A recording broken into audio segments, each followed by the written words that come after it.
On vous a menti sur l'anxiété. On vous répète sans cesse de prier plus fort et de stresser moins. Mais essayez de ne pas paniquer face à l'avenir, c'est psychologiquement impossible. Et Jésus le savait parfaitement. Il ne vous a jamais demandé de faire le vide dans votre esprit. À la place, il a révélé une équation divine totalement contre-intuitive. Une méthode de substitution. Dans les prochaines minutes, nous allons découvrir l'erreur fatale qui détruit nos prières et comment une obsession inattendue va obliger le Créateur de l'univers à s'occuper de tous nos besoins matériels. Avez-vous déjà passé une nuit blanche, les yeux fixés au plafond, le ventre noué par l'angoisse de l'avenir? Comment je vais payer ces factures? Que va-t-on manger à la fin du mois? Comment vais-je m'en sortir? Nous avons tous été là. Et si la réponse à cette question n'était pas simplement de prier plus fort, mais de comprendre une équation logique fondamentale, une équation que nous avons oubliée. Dans l'évangile de Matthieu, chapitre 6, le verset 31 à 36, Jésus s'attaque directement à cette paralysie humaine. Il déclare « Ne vous inquiétez donc pas et ne dites pas que mangerons-nous, que boirons-nous, avec quoi nous habillerons-nous. » En effet, tout cela, ce sont les membres des autres peuples, les païens qui le recherchent. Or, votre Père Céleste sait que vous en avez besoin. Recherchez d'abord le royaume de Dieu, la justice de Dieu, et tout cela vous sera donné en plus. Ici, Jésus ne se contente pas de nous donner une définition théorique de la foi. Il nous tend un plan d'action concret pour construire une foi inébranlable. Et tout commence par un tout petit mot, un mot souvent ignoré, le mot « donc ». Ne vous inquiétez donc pas. Ce « donc » est le maillon d'une chaîne en acier. Il relie cette phrase à tout ce qu'il vient de démontrer auparavant. Jésus est sur le point de nous montrer que faire grandir notre foi n'est pas un exercice mystique. C'est un cheminement profondément rationnel. Il ne se contente pas de lancer des décrets depuis le ciel. Il s'assoit avec nous et il raisonne.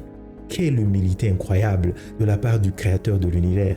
Remarquez comment il utilise le mot « car » ou « en effet ». Il nous invite simplement à suivre la trace de sa logique. Et sa logique nous amène à observer un détail fascinant. Certains traducteurs soulignent que Jésus dit « Ne vous inquiétez donc pas en disant ». Auparavant, il disait simplement de ne pas s'inquiéter. Mais ici, il augmente quelque chose. Il nous avertit de ne pas verbaliser, de ne pas dire nos angoisses. Vous pouvez ressentir l'attaque de la peur à vos pensées, c'est humain. Mais le moment où vous prononcez à haute voix, vous lui donnez vie. Vous validez cela. Mais voici où l'enseignement de Jésus prend un tournant radical. Une perspective qui va totalement changer notre façon de voir nos propres inquiétudes. Son argument central est que ceux qui suivent Dieu doivent être fondamentalement différents du reste du monde.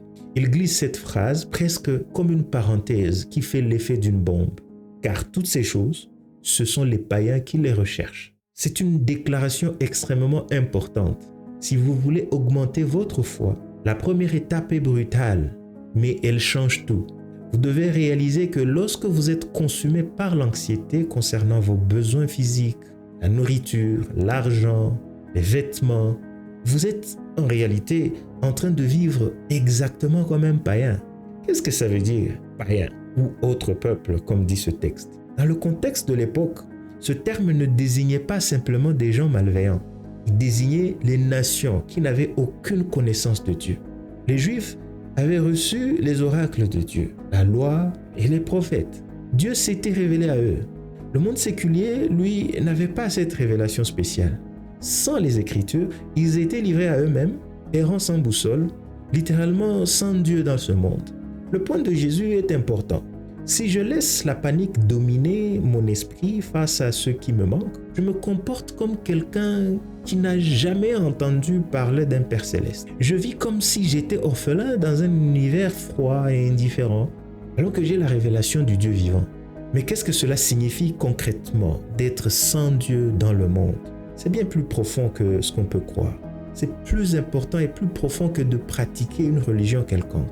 C'est une obscurité fondamentale sur la réalité elle-même. Ceux qui sont en dehors de cette révélation divine marchent en tâtonnant. Ils n'ont aucune connaissance de l'intervention de Dieu en Jésus-Christ, ni du chemin du salut qu'il a tracé. Ils ignorent totalement la façon dont la Bible voit le monde.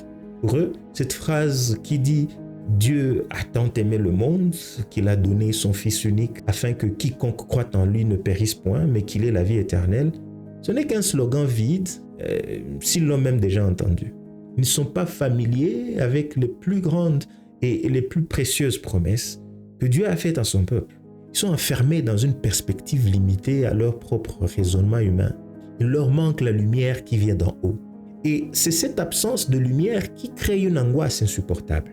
C'est ici que l'esprit humain privé de Dieu doit inventer un sens pour survivre. Et généralement, il tombe dans l'un des deux pièges intellectuels radicaux. Le premier piège, il est terrifiant. C'est la croyance que tout dans la vie est juste accidentel, que les choses arrivent sans raison, que la vie est totalement imprévisible comme une série de collisions chaotiques. Quand on pense comme ça, on pense que la vie n'a aucun but, aucun dessein, aucun ordre, juste le hasard pur.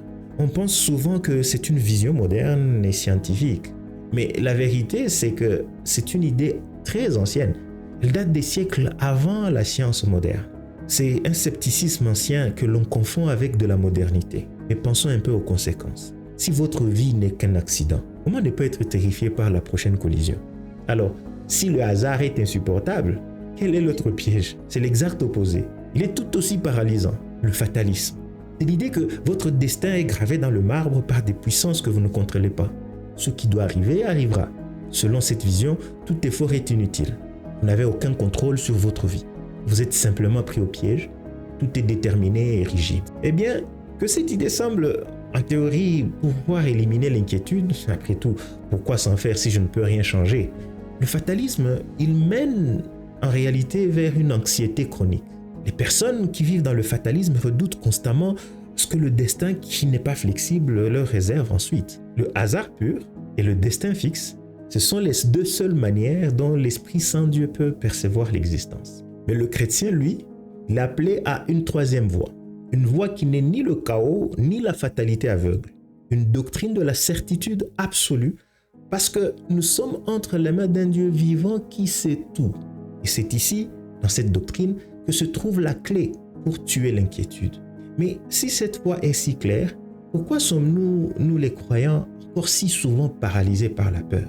Qu'est-ce que notre réaction en temps de crise révèle réellement de notre foi? La réponse à cette question va peut-être choquer. La réponse à cette question, ce que nos réactions en temps de crise révèlent réellement de nous, se trouve dans quelque chose que nous faisons tous les jours. Quelque chose de si banal, de si automatique que nous n'y prêtons même plus attention. Nos mots, nos paroles, ce que nous prononçons, nos remarques anodines, nos commentaires lancés au détour d'une conversation. Jésus a lancé un avertissement en Matthieu chapitre 12 au verset 36. Il a dit que de toute parole inutile que les hommes auront prononcée, ils rendront compte au jour du jugement. Pourquoi une telle sévérité pour des simples mots? Eh bien, parce que nos paroles ne sont jamais vides.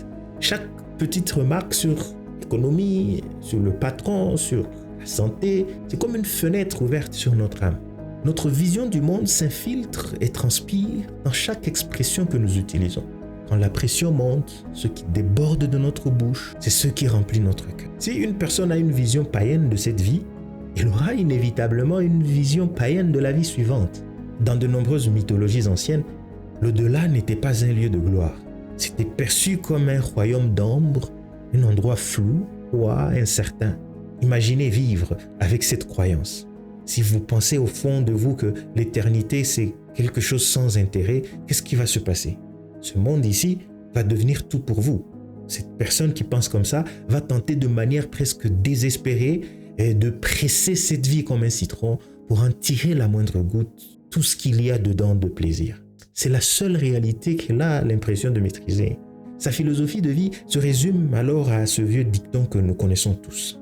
Mangeons, buvons et réjouissons-nous car demain nous mourrons.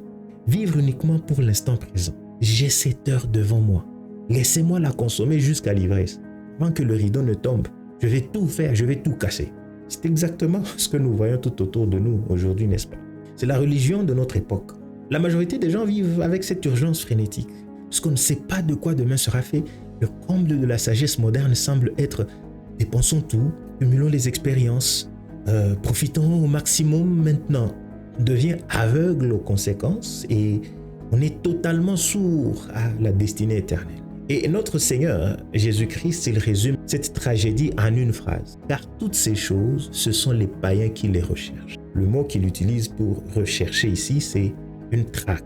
Ça implique chercher ardemment, avec angoisse, poursuivre des choses continuellement, vivre pour ces choses. Et d'un point de vue purement humain, ils sont parfaitement logiques.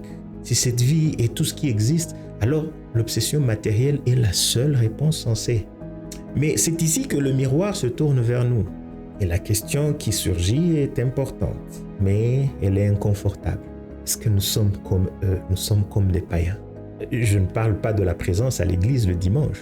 Je parle de lundi matin. Si ces choses, l'inflation, le statut social, les vêtements, le prochain repas, la prochaine augmentation salariale, si ça passe en premier dans nos vies, si ces choses monopolisent notre temps, notre énergie et nous causent des insomnies, alors Jésus nous dit une vérité difficile à entendre. Nous ne valons pas mieux que les non-croyants. C'est ce que moi j'appelle le drame du mondain spirituel. C'est un concept tragique. Le mondain spirituel est une personne qui, si vous lui parlez de théologie ou du salut, elle aura 20 sur 20. Elle connaît les bons versets, les bonnes positions théologiques, la vérité, tout est parfait. Mais si vous écoutez sa conversation ordinaire un mardi après-midi, vous découvrez une philosophie totalement païenne. Le mondain spirituel est consumé par l'inquiétude. L'argent, les possessions, le statut, tout cela, ça le contrôle littéralement. Ces éléments extérieurs agissent comme un thermostat sur son âme. Si le compte en banque va bien, il est heureux. S'il y a une crise, il est détruit. Il est agité ou satisfait uniquement en fonction de ce qu'il possède. Vivre ainsi, mes amis, c'est vivre comme un orphelin. C'est laisser des facteurs extérieurs que nous ne contrôlons même pas avoir le dernier mot sur notre paix. Un chrétien ne devrait jamais être contrôlé par ces choses. Notre joie ne doit pas être dictée par la bourse, par la politique ou par des circonstances, car c'est la condition typique de celui qui vit sans Dieu. Alors, comment savoir où nous en sommes réellement? Je propose un test simple, un filtre pour fortifier notre foi. Je suggère qu'on se pose régulièrement ces questions dans le silence de notre cœur. Quand je rencontre un problème d'argent majeur, est-ce que je réagis exactement de la même manière que mon voisin qui ne connaît pas Dieu? Quand la maladie frappe, quand dans ma maison quelqu'un tombe malade ou quand les nouvelles parlent d'une guerre ou de crise mondiale, est-ce que ma panique elle est identique à celle d'une personne qui ne prétend même pas connaître Jésus? En d'autres termes, est-ce qu'il est évident pour moi et pour ceux qui m'observent que mon approche de la vie est totalement différente de celle des autres? Si la réponse est non, alors que devons-nous faire? Comment briser ce cycle d'anxiété païenne afin de vivre la doctrine de la certitude? Comment briser ce cycle d'anxiété païenne? La réponse, en réalité, se trouve au tout début de ce même enseignement, dans ce que l'on appelle les béatitudes.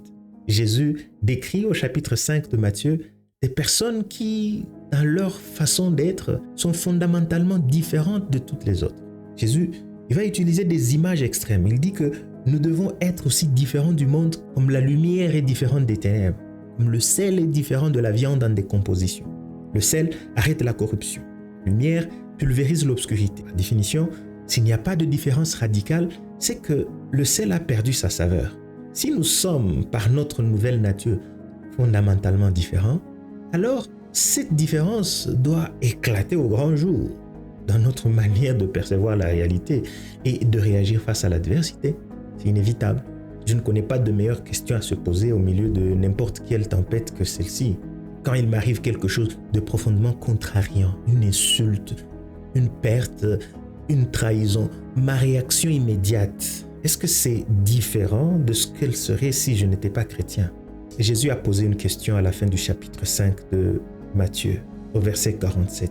Et si vous saluez seulement vos frères, que faites-vous d'extraordinaire? Les membres des autres peuples n'agissent-ils pas de même? Que faites-vous d'extraordinaire? C'est là tout l'enjeu du christianisme. Un disciple de Jésus n'est pas juste quelqu'un de gentil, c'est quelqu'un d'extraordinaire, quelqu'un qui sort de l'ordinaire. C'est une personne dont l'ADN est spirituel et il est entièrement distinct. Si notre foi ne s'infiltre pas dans chaque détail de notre vie, de notre façon de faire les courses, à notre façon de répondre à une critique au travail, alors nous vivons en dessous de nos privilèges. Nous vivons comme des chrétiens anémiques, des gens de peu de foi. Alors comment fait-on cela concrètement quand la pression monte? La réponse, elle réside dans un réflexe. Un réflexe que le non-croyant ne peut tout simplement pas avoir. Lorsqu'une crise éclate, une personne sans Dieu se replie sur elle-même et n'a pas le choix. Elle ne connaît pas les projets bienveillants d'un Père céleste. Elle réagit donc de manière purement animale, d'une façon instinctive, par la fuite, la panique ou l'agressivité. Mais voici ce qui prouve véritablement que vous êtes chrétien. Voici la signature de la foi. Quand l'épreuve frappe, vous ressentez la même douleur que n'importe qui. Mais au lieu de vous laisser emporter par l'instinct, vous faites une chose complètement différente. Vous prenez cet événement qui est douloureux et vous le placez immédiatement à l'intérieur d'une boîte. Cette boîte, c'est le contexte de votre foi. Vous le regardez à travers des lunettes de ce que vous savez être vrai. C'est ce que j'appelle le pouvoir du « attends une minute ». Dans la section précédente, nous avons vu que la foi n'est pas un sentiment passif, c'est un muscle actif. Jésus disait « Où est votre foi ? Pourquoi vous ne l'utilisez pas ?» Utiliser sa foi, c'est exactement ça. Il arrive quelque chose qui, normalement, devrait vous mettre en rage ou qui peut vous détruire. L'angoisse monte, la colère bouillonne. Et là, soudainement, le chrétien s'arrête physiquement et il dit dans son esprit, il dit « Attends une minute, stop, je refuse de réagir à chaud.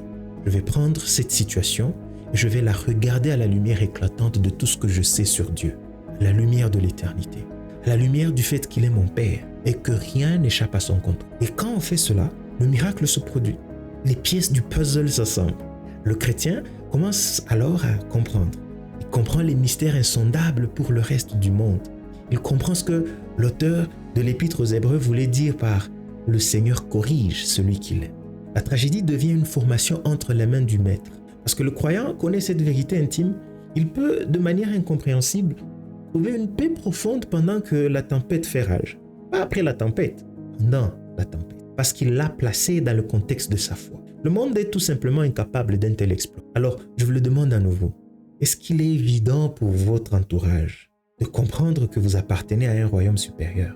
Jésus nous rassure et nous avertit en même temps.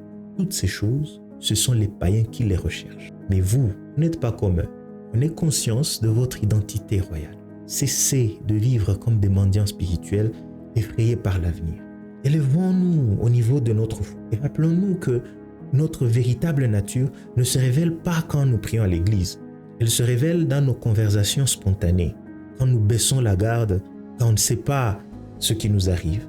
C'est là que le chrétien exerce sa discipline. Il maîtrise ses mots parce qu'il sait que chaque syllabe qu'il prononce sous le regard de l'éternité ont un poids lourd. D'ailleurs, si vous voulez vraiment maîtriser ce réflexe du « attends une minute », et auditer en profondeur votre propre réaction face aux crises, j'ai condensé cet enseignement dans un guide d'études gratuit intitulé « L'équation divine ». Il contient le test complet pour savoir si vous êtes un mondain spirituel, ainsi que la feuille de route pour réaligner vos prières. Vous pouvez le télécharger immédiatement via le premier lien dans la description juste en dessous, ou par ce code QR. Mais pour avoir la force de s'arrêter et de dire « attends une minute », il faut que notre esprit s'appuie sur une vérité. Et c'est exactement ce que Jésus nous donne avec un autre grand argument. C'est un principe important. Et Jésus prend le temps de le répéter. Il sait que nous souffrons tous d'amnésie spirituelle. Dès que l'orage gronde, nous oublions tout. Alors, il insiste, avec une douceur infinie. Car votre Père Céleste sait que vous en avez besoin. Alors, l'autre principe pour pulvériser l'anxiété, c'est de développer une dépendance absolue envers Dieu en tant que Père. Pas juste en tant que le Créateur lointain, mais en tant que Père. En clair, cela signifie qu'il est vraiment mathématiquement et même spirituellement impossible que quelque chose nous arrive en dehors de sa volonté et de son regard. L'auteur de la lettre aux Hébreux dit une chose qui, à première vue, est terrifiante. Aucune créature n'est cachée devant lui. Tout est à nu et à découvert aux yeux de celui à qui nous devons rendre compte. Souvent, nous lisons cela comme une menace. Nous disons « Oh non, Dieu voit tous mes échecs, toutes mes fautes cachées. » Et c'est vrai, c'est un avertissement solennel. Mais regardons cela sous un autre angle. Renversons la perspective. Si tout est à nu et à découvert, cela signifie qu'il voit aussi ce que personne d'autre ne voit. Il ne voit pas seulement le moment où nous perdons notre emploi ou le moment où nous traversons un deuil public. Il voit cette angoisse silencieuse qui nous serre la gorge à 3 heures du matin. Il connaît cette douleur cachée dont nous n'avons jamais osé parler, pas même à notre conjoint ou à notre meilleur ami. Il voit chaque larme versée. Rien n'échappe à son omniscience. Parce qu'il comprend chaque infime détail de notre souffrance physique, émotionnelle ou spirituelle, il sait exactement ce dont nous avons besoin, souvent bien même avant que nous ne sachions comment le formuler. C'est pour cela que la conclusion de Jésus est très importante. Vous n'avez jamais besoin d'être anxieux. Jamais. Pensons à un bon père terrestre, même avec ses défauts. ses limites financières et sa fatigue, un père terrestre fera tout ce qui est à son pouvoir pour s'interposer entre son enfant et le danger. Il va se sacrifier pour subvenir à ses besoins. Maintenant, prenons cet amour imparfait et multiplions-le par l'infini. C'est exactement, précisément ce que le Dieu de l'univers fait pour nous en ce moment même, quelles que soient les circonstances qui nous entourent. Si nous pouvions réellement faire descendre cette vérité de notre propre intellect jusqu'au fond de nos cœurs, la tension disparaîtrait instantanément. Ne vous permettez plus jamais de penser, ne fût-ce qu'une fraction de seconde, que vous avez été abandonné à votre propre sort dans un univers froid et lointain. C'est un mensonge toxique. Vous et moi, nous devons apprendre à prononcer les mots que Jésus lui-même a utilisés dans la pire de ses angoisses. Juste avant d'affronter l'horreur de la croix, alors que tous ses amis allaient le trahir et fuir dans la nuit, il a dit « Vous allez me laisser seul, mais je ne suis pas seul, car le Père est avec moi. » Et c'est sa promesse pour nous aujourd'hui. Je ne te délaisserai point, je ne t'abandonnerai point. Posons-nous là-dessus. Appuyons-nous de tout notre poids sur le fait qu'il sait tout. Mais Jésus ne s'arrête pas là. Il sait que la nature humaine a horreur du vide. Si vous arrêtez de vous inquiéter pour l'argent, votre cerveau va chercher autre chose à ruminer. Alors il nous livre son troisième argument. Et honnêtement, Jésus a de l'humour en disant ceci. Il nous dit « Cherchez premièrement le royaume et la justice de Dieu. Et toutes ces choses vous seront données par-dessus. » C'est comme si Jésus se tenait devant nous avec un sourire en coin et disait « Écoutez, je vous ai prouvé par A plus B qu'il est inutile de vous angoisser pour la nourriture ou pour les vêtements. Mais puisque vous êtes des humains et que vous avez ce besoin de vous préoccuper de quelque chose, je vais vous donner un sujet qui mérite vraiment toute votre énergie mentale.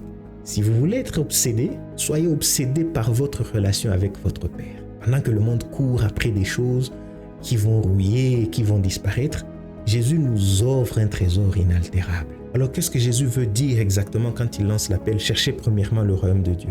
Faisons très attention aux mots qu'il choisit. Le verbe « chercher » ici ne décrit pas un coup d'œil distrait, comme on chercherait ses clés avant de partir au travail. Dans la langue originale, cela signifie poursuivre avec ferveur, avec une intensité brûlante. Cela signifie littéralement vivre pour cet objectif. Et il ferme cette idée en ajoutant un adverbe absolu, premièrement. Cela doit être notre but principal, la priorité absolue. Cette priorité doit écraser tout le reste. Et c'est fascinant parce que Jésus reprend ici exactement la même logique que celle qu'il a utilisée lorsqu'il a appris à ses disciples comment prier. Pensez au Notre Père. Quand l'angoisse surprend, quel est notre premier réflexe? Nous voulons nous précipiter devant Dieu et crier « Donne-moi aujourd'hui mon pain quotidien, résous mon problème financier, guéris cette maladie. » Mais Jésus nous dit « Non, arrêtez-vous. Comment commence la prière parfaite? Notre Père qui es aux cieux, que ton nom soit sanctifié, que ton règne vienne, que ta volonté soit faite sur la terre comme au ciel. » C'est seulement après avoir aligné notre cœur sur la majesté de Dieu, seulement après avoir cherché son royaume, que nous sommes autorisés à demander « Donne-nous aujourd'hui notre pain quotidien. » On nous demande de chercher premièrement la face de Dieu, pas la main de Dieu. Nous devons aligner notre esprit, notre cœur et nos désirs les plus profonds pour que son royaume soit l'obsession de notre vie. Il faut bien comprendre à qui Jésus s'adresse ici. Il n'est pas en train d'expliquer à une foule de païens comment obtenir le salut. Il parle à des gens qui sont déjà des disciples. Il leur montre comment se comporter parce qu'ils sont chrétiens. Puisque nous faisons déjà partie de la famille, nous sommes appelés à poursuivre cette relation beaucoup plus profondément. L'auteur de l'Épître aux Hébreux révèle un secret spirituel à ce sujet.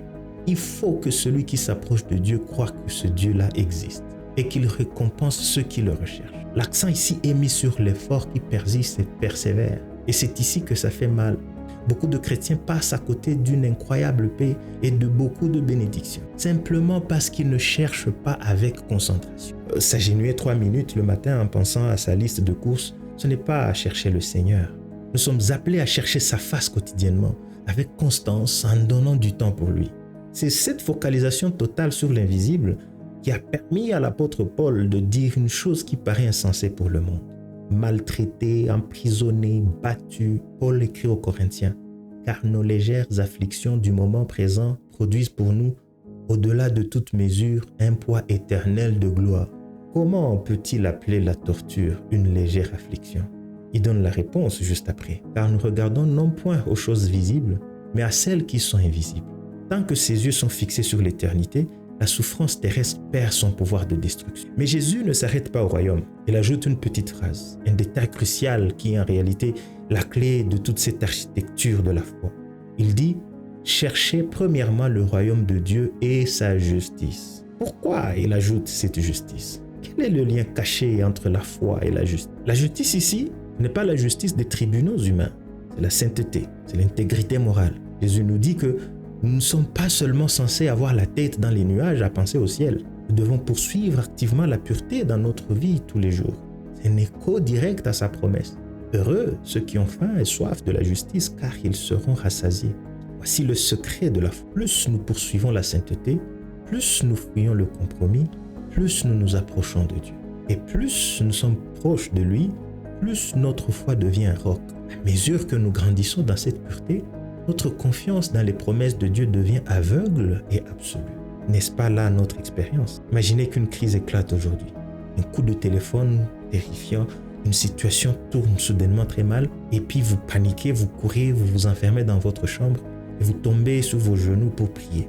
Mais à la seconde où vous fermez les yeux, qu'est-ce qui se passe? Avant même de prononcer un mot, un sentiment lourd s'abat sur vous. Vous vous rappelez soudain à quel point vous avez été spirituellement froid et distant au cours des dernières semaines. Vous réalisez avec honte que vous vous comportez comme un ami des bons jours. Vous réalisez que vous avez traversé des mois entiers en vous contentant de petites prières rituelles, citées par habitude, sans jamais vraiment chercher son cœur. Et maintenant que vous avez désespérément besoin de lui, vous venez frapper à sa porte. Ce sentiment de culpabilité vous frappe dans votre cœur. Et quel est le résultat? Ce n'est pas que Dieu va refuser d'écouter la prière, non. Le résultat, c'est que notre propre cœur nous condamne. Cette culpabilité brise instantanément notre assurance. Alors les prières résonnent dans le vide, sans puissance et sans foi, parce que l'intimité a été négligée. Mais il y a une voie de sortie. C'est une règle d'or. La personne qui recherche avec persévérance le royaume et la justice de Dieu est celle qui développe la plus grande confiance en lui. C'est inévitable. Plus vous vivez près du feu, plus vous avez chaud. Plus nous vivons près de Dieu, dans cette recherche de la sainteté dont nous parlions, moins les tempêtes et les soucis de ce monde parviennent à nous ébranler. Pourquoi? Parce que la sainteté mène à une véritable intimité. Quand vous commencez à le connaître profondément, non plus comme un concept théologique lointain, mais intimement comme votre Père, rien de ce qui frappe à votre porte ne peut détruire votre relation avec le Créateur est parfaitement assurée. Si nous devions traduire les paroles de Jésus dans notre langage moderne, il nous dirait à peu près ceci. Je sais que tu as besoin de t'inquiéter. C'est dans ta nature. Alors si tu dois absolument te préoccuper de quelque chose aujourd'hui, que ce soit de ton état spirituel, inquiète-toi de ta proximité avec moi. Faites le test. Quand vous faites de votre relation avec Dieu votre priorité absolue, une chose se produit. Vos autres inquiétudes disparaissent. C'est la loi de l'attention. Une attention profonde et passionnée portée à votre Créateur remplace les petites anxiétés. Ces anxiétés qui concernent la nourriture, les vêtements ou l'économie.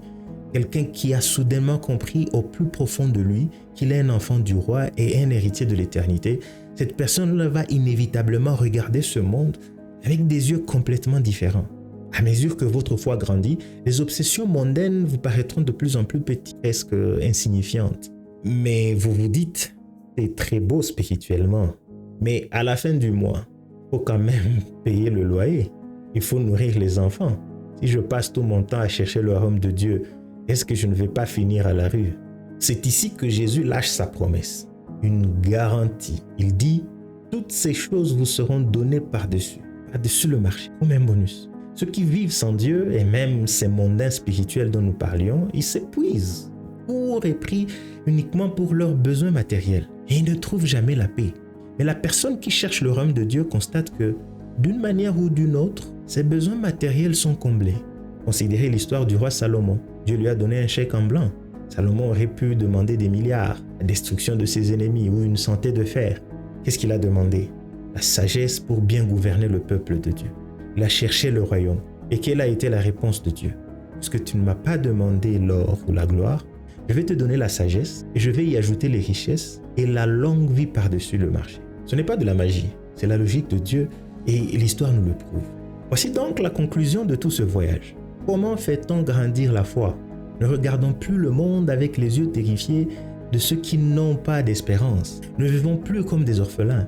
Rappelons-nous chaque matin que notre Père sait tout de nous, qu'il connaît nos besoins avant même que nous les formulions et qu'il veille sur nous avec un amour infini. Faisons de lui, de sa gloire et de notre propre sainteté, l'obsession de notre vie. Efforçons-nous de lui ressembler. Et nous avons la promesse de Jésus. Tout ce qui est véritablement nécessaire à notre bien-être dans cette petite vie que nous avons sur terre, ça nous sera fourni. Cherchons-le, premièrement, et regardons-le s'occuper du reste. Nous arrivons à la fin de cet enseignement. Pendant des années, on nous a dit que la solution à l'anxiété était simplement d'essayer d'arrêter de s'inquiéter. Prie plus fort, stresse moins.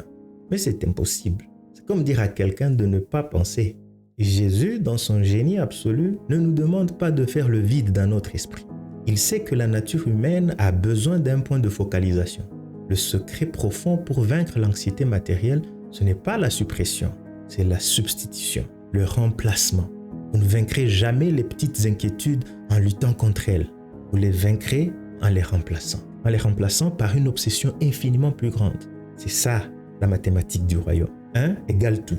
Si vous dispersez votre énergie à chercher la sécurité, l'argent ou la validation des hommes, vous finirez épuisé et vide exactement comme le reste du monde.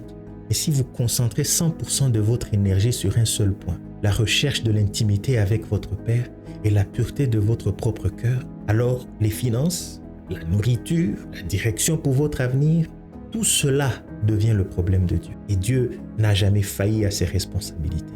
Notre seule responsabilité, c'est la sainteté. Sa responsabilité, c'est notre provision. Quand nous inversons ces rôles, c'est là que l'angoisse nous détruit. Quand nous reprenons notre place d'enfant, la paix revient instantanément.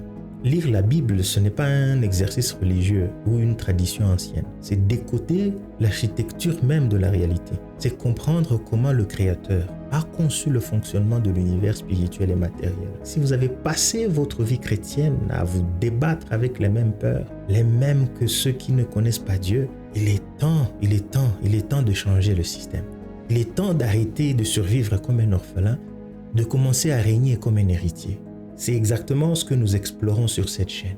Nous ne nous contentons pas de gratter la surface des textes. Nous creusons profondément pour extraire la logique divine qui peut transformer la façon de penser et de vivre au quotidien. Si cette perspective, si cette lumière nouvelle sur les Écritures a fait basculer quelque chose en vous aujourd'hui, alors vous êtes au bon endroit. Abonnez-vous. Joignez-nous dans cette quête. Et cette semaine, quand la panique essaiera de frapper à votre porte, souvenez-vous du secret. Arrêtez-vous et dites « Attends une minute » et regardez votre Père s'occuper du reste. Merci et à très bientôt.